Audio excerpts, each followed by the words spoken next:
Né à Salzbourg le 27 janvier 1756, Mozart, son père Léopold Mozart, compositeur et vice-maître de chapelle de prince-archevêque de Salzbourg.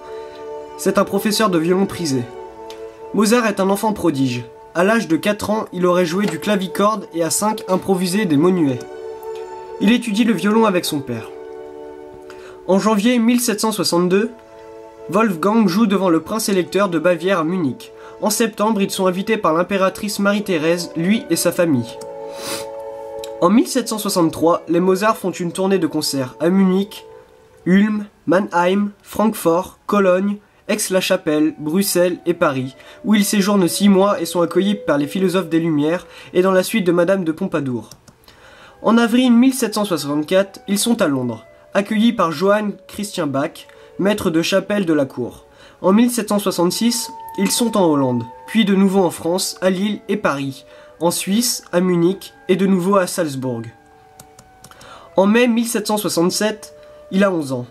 Son oratorio est joué devant l'archevêque. La même année, il compose une cantate, un offertoire, un prologue et une tragédie.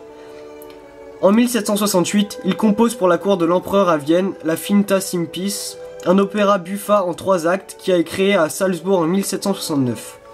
La suite de sa vie est une montagne russe autant économiquement qu'émotionnellement. Il se mariera et aura 3 enfants, dont 2 mourront. Le 6 septembre 1791, la clémence de Titus sur un livret de Métastase est représentée à Prague. Il interrompt la composition de son requiem et sur un livre de Schingba qui est donné triomphalement le 30 septembre 1791.